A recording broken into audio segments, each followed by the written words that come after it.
Well, I'd like to draw your attention to the fact that in gCADPlus you can have separate grid and snap settings in both model space and in layout space.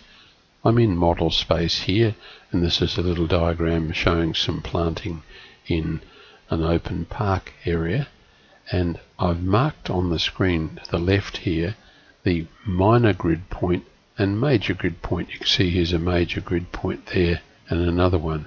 If I right click and say Deset or drafting settings and go here to grid, in this particular, it's only a little schematic, 10 units by 10 minutes is the current grid and snap setting with a bold step every 2. So that's why you see the minor grid point there and the major one. We can easily change those. But what I want to illustrate is that if we go into a portrait view of the design, and what I've done here is set up 2 floating viewports, and I've given one of the floating viewports a line weight of 0.6 and a red color so that you can see it. And if you look in the properties box, can you see it has a width of 180 units and a height of 120 units. This is on an A4 sheet, but what we've been able to do here is turn snap and grid on.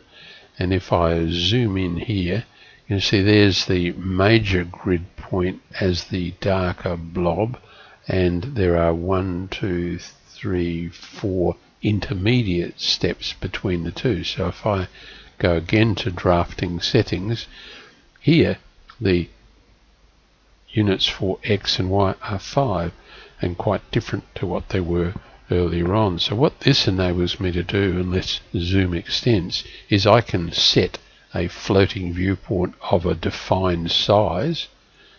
Let's grab that one, 180 by 120, and this floating viewport is exactly the same size, and by putting snap and grid on, I can line up these so everything lines up nicely as far as the floating viewport is concerned.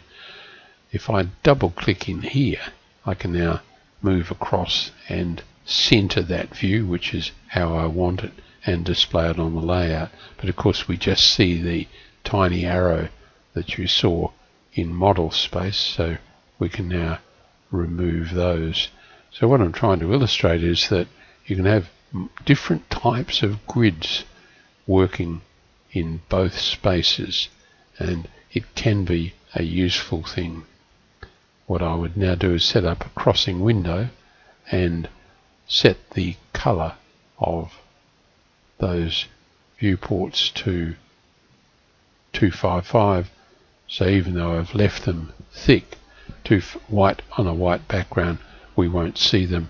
So we're now ready to print and make a little graphic of that, or incorporate it as a block that we can use in other landscape design works. So being aware of the different settings for your grid and the different way snap and grid can work independently in both model space and layout space is quite important when you're using gCADPlus.